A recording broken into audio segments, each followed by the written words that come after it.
UFC 314 was a spectacular fight card, but it was not without controversy.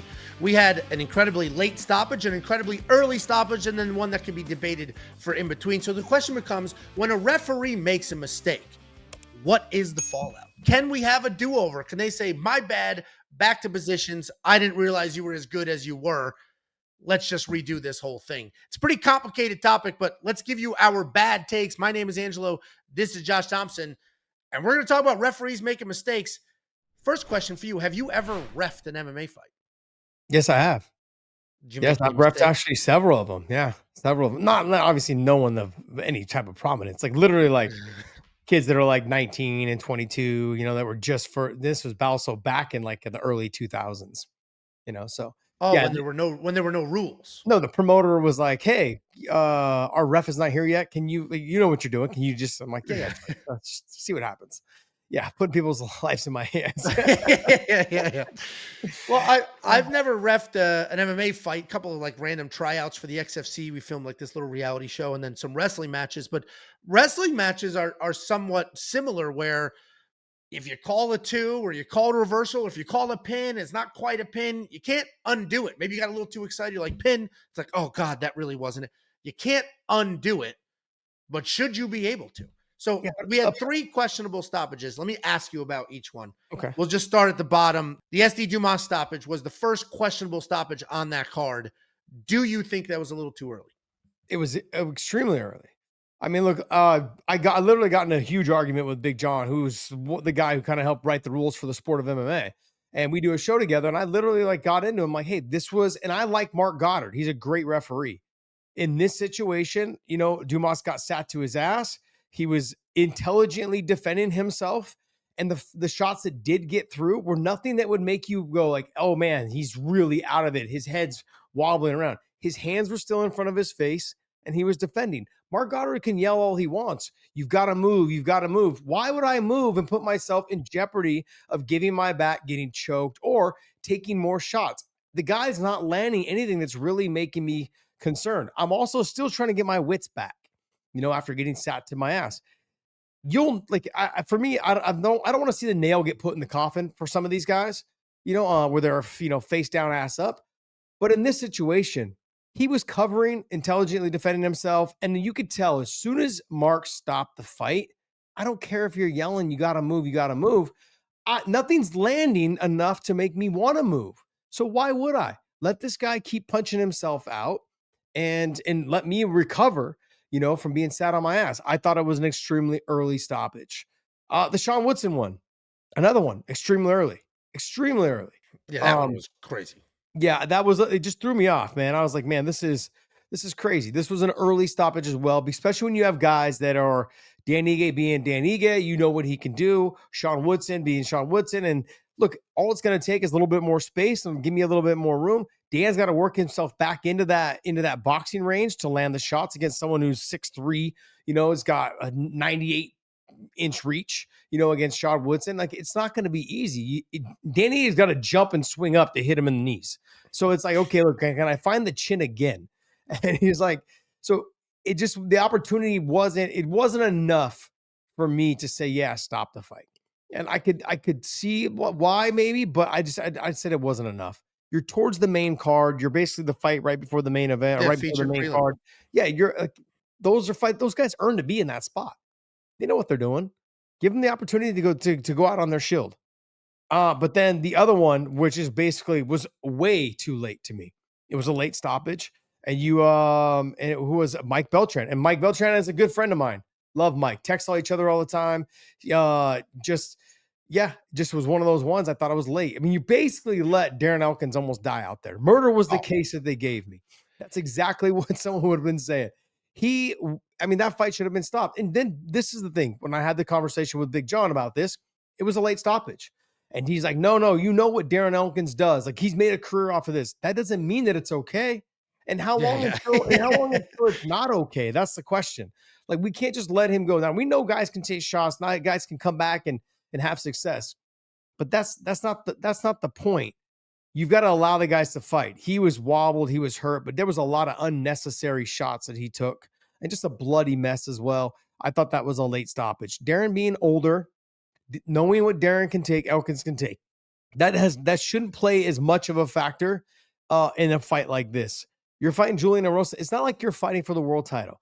It's not like you're the co-main event. It's not like you're the opening fight on the pay-per-view. You're not. You're on the prelims fighting a guy who's not ranked. And what was like, why am I allowing you to take this much damage? Because you've done it before in the past. I didn't understand that logic, and I thought Mike Beltran, it was a little bit of a late stoppage. Those are my 3 takes on that. Yeah, and it didn't seem like anything was changing either. So if we look at those 3, and then we'll talk about how you could even do a do-over if it's appropriate, or just it is what it is. But the SD Dumas one, I didn't think it was as early as you did. I could see the case for it being early because he was eating a ton of shots, but he was eating them on his forearms. He was like this the whole time. So then he wasn't eating them because, eating means you got it to your face, right? Like, that's how you put food in your mouth. Absorbing. He was absorbing a ton. Listen, I'm a delicate eater. I'm a light eater. We can tell. Lots of salads. So I don't know that terminology. But so in that case, Mark Goddard essentially was like, "You're not moving. I have to stop this fight. You're not moving." Okay, fine. We had the exact opposite situation with the Sean Woodson fight. Sean Woodson got rocked. It happens. Shot a takedown. Like, let me try to get myself out of here. Was not getting a takedown, holding onto the legs, eating a couple shots, and then was like, yeah, let me get out of here. Let me move. So he's working his way up. And as he's working his way up, getting out of that, he's moving. The ref's like, we're done. I've seen enough. We're done. So it's like, wait a minute. You stopped it because SD Dumas wasn't moving. Then you're stopping it when Sean Woodson is moving and trying to improve his position. Those 2 things didn't align. And then obviously the Darren Elkins, he's literally hanging onto a foot, just getting that was going nowhere. He was fighting in slow motion. Like, I understand the notion of like, yeah, but he's tough. Correct. We know he's tough, but like nothing was changing. Nothing was changing. It's not like he was halfway through a takedown and was eating shot. Like, nothing was changing, and he was just unnecessary damage. Oh, his head was doing this as he was getting hit. Like, that lets you know that he's not there. He's not there. And he was having no success leading up until that point.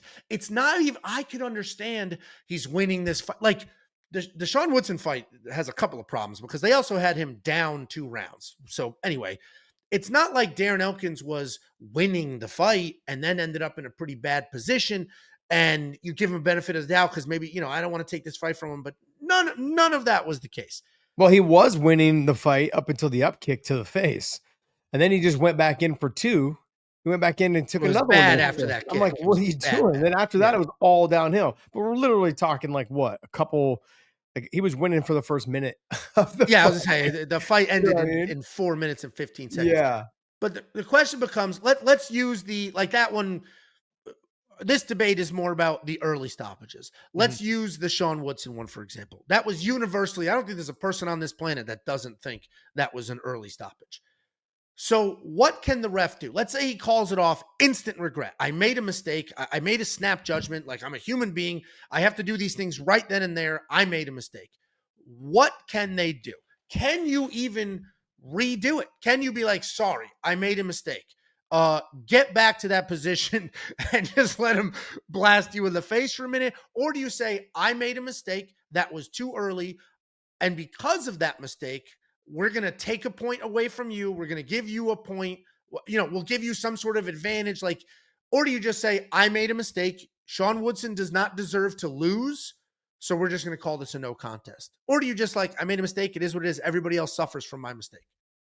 I think in these situations, there's nothing you can do. Submission-wise, if I had a guillotine and I thought you were out and then I told you to break it, I can't put you back into the same spot. That will go to a no contest. But on the feet, it's the ref's call, man. It really is the ref's call. Like, I thought you were out. I thought you were hurt more than you were. I was looking out for the fighter's safety. That's an argument that the ref can make. And also, too, refs get a little jittery in there, man. They want to make sure that that the fighter is not taking the nail in the coffin. They're not taking that last shot that puts them face down, ass up, and makes them a highlight reel. So fighters got to start looking at that going, hey, man, he really did care that, like, I didn't end up being on a highlight reel for the UFC for the next 20 years. Sure, I took some big shots. Yeah, this and that. In this situation, I think Sean obviously will be back for Sean. And Dumas, though, it's same position. I mean, for him, he should have moved a little bit, I guess. But, for me, honestly, like, if I'm not taking clean, hard shots that are making me are making my head snap back, then why would I move? I'm doing just fine. Like, I'm defending myself. That's the ruling, is intelligently defending himself. He was. It wasn't like one snuck through and his head slid off and then he had to put his hands back. No, his hands always stayed in front. And so it wasn't like one went off and he got hit again. And just the adjustment, there was nothing he had to adjust to. The shots were not landing clean enough to make me want to move. I'm good. I'm happy here. You're going to keep punching. Why would I put myself in jeopardy by moving and opening myself up and taking a big shot and then being knocked out?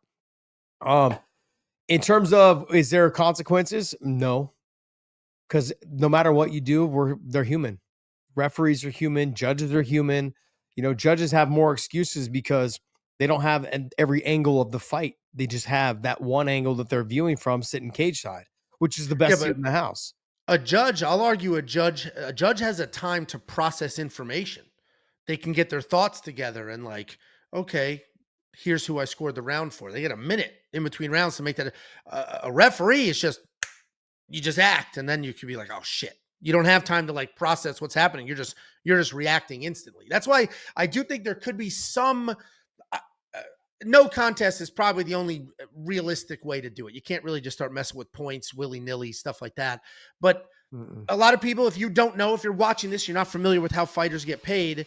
They get paid half their money, most of them, right? There's different contracts if you're higher up on the card, co-main, main, things like that, former champion, whatever. For the most part, 90% of the roster gets paid half of their money to weigh in, show up, and walk inside of that cage. The other half, if they win. So if you're in a situation where you were going to win and you were going to make the second half of your money, but then a referee made a mistake, admittedly, the referee's like, I made a mistake, shouldn't have done that, my bad, it is what it is. You got screwed out of half your money. You have a loss on your record. It affects a lot of things. Mm-hmm. I do think there should be something where it goes to a no contest. It doesn't necessarily fix the pay piece, but it could obviously keep your record intact, create a situation where you could run it back. You're not necessarily penalized for somebody else's mistake. Then I guess your argument then would be more with the UFC. Like, you got to change the pay structure. Like, if it's affecting someone that much, it doesn't matter. A no contest would still be, a draw would still be money-wise. Money-wise, it's still no pay. It just comes down to the pay structure. Then is more of the argument in terms of rankings and all that. I mean, like, if you're good enough, you're going to make your run back anyways. So that's really what it comes down to. That's the way the UFC will look at it. That's the way the commissions will look at it. Like, hey, if you're good enough and you should have won that fight, well, then you'll make your run anyways back to the title or back to the higher ranking. That's really what it comes down to. So what about accountability? So have you ever, and this is, I'm not saying this to be an asshole, have you ever had a normal job or no? Yeah, I did, like when I was 20 years old. Yeah. So us normals go to work, have a normal job, and then we get a review. Like, hey, you did this well, you didn't do well. Here were your goals. You hit them or you didn't hit them. Here's your money, right? That's normal. Mm-hmm. Most people live in that world. Referees and judges are government employees, and they don't necessarily live in that world. I don't know if there's some sort of review of, let's say, a judge's bad scorecards. They review them every single night after the main event. And have you ever seen action taken? Because we have referees that are or judges that are known to have horrendous scorecards. What they do is they put them back down onto the smaller shows, or they put them basically onto the prelims, and they have them call those fights and find those. But they'll send them back down. Like, just because they work in the UFC doesn't mean they're not working Friday night, Thursday night, other shows that are small time shows, working, the smaller shows around the country. They're doing that. They're trying to get as much experience as they can. I mean, the thing is, these guys don't make a lot of money. No, it's like a couple $100, right? Isn't it something dumb? I mean, like, it depends. I mean, like this one that, what was his name? The Andrew Glenn. Oh, he probably made $800, maybe $1,000. But guys like Mike Beltran, guys like Mark Goddard, they're probably making $1,800 to $2,000, somewhere around there. I mean, but they're not making a lot of money. They do their review right after. Hey, why'd you score it this way? Hey, how come you stopped it at this time? Why didn't you stop it at this time? Like, I mean, you've got to be thinking to yourself, Mike Beltran probably got hit up going, hey, what took you so long to stop the fight? Sure. And then, Mark Goddard probably got asked, like, why'd you stop the Dumas fight if he's protecting himself? I mean, they have these meetings right after. I've seen them because after I get done with my production, right after we get done doing Bellator stuff, we see the refs with the commissioner, whether it's Andy Foster or anybody else, Mike Mazzulli, whatever it is, they would all gather and talk about, okay, these are the fights that we had some conversations about. Why did you stop it here? Why did you score it this way? But they're only talking about the highlighted versions of like why there's controversy on Twitter, or controversy on Instagram, whatever it is, or maybe whatever the promoter walked up and goes, "Hey, why did we do this? What happened? Like, how come it happened? Can you give me an explanation?" So, yeah, we've seen it before, though. Some fighters, some refs also, when they don't have a good night, they end up back on the smaller shows. Well, there was one time where we saw a ref get fired on the spot. That doesn't happen very often, but I think it was Elijah Zaleski when he slaughtered Benoit Saint Denis. Like that, Yeah. the beating of a lifetime, and that ref did not stop that fight. And they were like, "You're done. Yeah, no, you're out of here. Like this is crazy. You're done for the night." So I guess it is comforting if there are some consequences. It doesn't necessarily fix the pay side of it. Mm. Last little weirdo thing I'll throw out here: the commission is very willy-nilly taking money from fighters, right? If you jump over the cage, there's a fine, commission takes your money. All sorts of other situations where if you do something wrong, you get fined by the commission, they will take your money. If the commission messes up, if the commission makes a bad mistake, if they stop a fight that shouldn't have been stopped and you don't get paid because of it, should the commission have to pay out a quote unquote fine, give you some of that purse? Hey, it sounds like the IRS, right? Like, I You don't pay take, you. I want my refund. Yeah, if I don't pay you and all of a sudden there was a mistake that you guys made on your end, and I owe you 10 grand from 10 years ago, they're going to charge you interest. It wasn't my fault. You guys messed up. Nope, it was your fault. You owe me the interest. That shit happens all the time. So, no, it's a government run agency. The commissions are. It explains a lot. Like, Yeah. we're good enough to take your money, but we're not good enough to be held accountable for anything. I got to be honest, man. I went through this whole thing with the headbutt situation in my very last fight with Patricky Pitbull. Big John was the referee at the time and just basically said, "Yeah, I messed up. I didn't see the headbutt. Should have been stopped. Should have given him time to recover. He missed it. That fight ends up going down as a loss on my record." The commission said, "Okay, look, we saw the headbutt. We saw you get back up." Yeah, because I realized the ref was not stopping the fight. So why would I stay there? And then once Patricky backs away, I have to get back up to my feet. They're like, "Oh, well, you look like you stood up just fine." 22 years of fighting, of course, it's just in me now. Like, no matter Yeah. what, like, it's just in you. Like, you see Darren Elkins fishing for the leg. You Yeah. see Yeah. Yeah. fighters all the time when they get rocked, they grab the ref. They're trying to take him down. They don't fucking know what's going on. Their body just their brain and their body just does it naturally. So And you had the referee that was like, "I messed up. There was a headbutt. I didn't see it. I should have done this." The commission who acknowledged yep. that referee saw the tape and they're like, "Yes, that was a mistake, but tough shit." That's Yeah. just sort of how that ended. That's exactly how it happened. That's That's- exactly how it happened. And it's not just like I had any referee. I had yeah. the referee, the Yeah. one that helped write the rules for the sport. And he said, "I messed up. I missed it. I didn't see it." He's like, "I saw it afterwards on the replay." He even wrote a letter saying that it should be probably overturned. The commissioner, Andy Foster, had told me, he's like, "They're not going to overturn it." Because Andy has no say in that. Andy Yeah. can Yeah. just bring it up in front of the board. These are all just they're all people that are placed. They're not elected officials. They're put into place. Yeah. And so by whoever the highest bidder is, whatever they want to keep. That's really what it comes down to. It's like the people that, hey, pay me the most, you bring the most money in, or pay me the most. And these people have never fucking fought. One or two of the guys have ever fought. One or two Yeah. of them. But one of the guys is a pro boxer from back in the day. He was like 90 years old when I was sitting in front of him. He's talking about the old days and boxing. I'm like, "This ain't boxing, dude." And I love you. I love respect to what you did, but the bottom line is this ain't boxing. Like, you're probably a boxing guy who hates MMA. Yeah. So we've seen it time and time again in the boxing judges, boxing refs. We've seen it time and time again. They don't, if you're not standing, get back up, separate them, this and that. Like, yeah. Anyways, bottom line is that the commissions don't like to admit their fault. Think about that. Think about this. How many times have we seen athletes, Nick Diaz, suspended for marijuana for 3 years? Now it's legal. Like, what the fuck? Yeah. Out of anything, right? Out of anything you're going to suspend somebody for, really? Marijuana, 3 years? Get the Yeah. fuck out of here. And wasn't it 3 years is legal? enough. It wasn't it? Because he was in California where you could Mhm. have a license. Like it was legal for him to smoke weed. Mhm. It just wasn't legal for it to be in his system where he fought. And obviously he broke the rules and it is what it is. But the penalties were We're just so steep. unreasonable. Yeah, so unreasonable. Yeah. Extremely unreasonable. And he was such a big moneymaker too for the UFC at the time. And the fact that they lost him, I was like, geez, 3 years of that? That's Yeah. horrible. And now it's legal. You can literally smoke marijuana up until like the week of. Yeah. Yeah, Ridiculous. it is.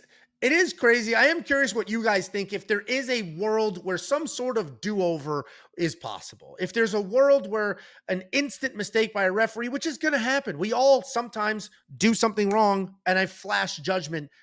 Can they do it over? Can they run it back? Can they make adjustments on the points or the scorecards? Or is this sort of best case scenario to no contest? Worst case, it's like, yeah, I messed up, but it is what it is. You're just going to have to deal with it. Let us know in the comments what you think, if there's any sort of referendum and what anything that we can do to help prevent some of these snap judgment situations. I'm Angelo. This is Josh Thomson, and welcome to another episode of Bad Takes. I don't know why I ended that by saying welcome. Why'd you say welcome? I don't know why I said welcome. Well, They just started mowing the lawn, and the guy was at the window, and it really threw me for a loop there.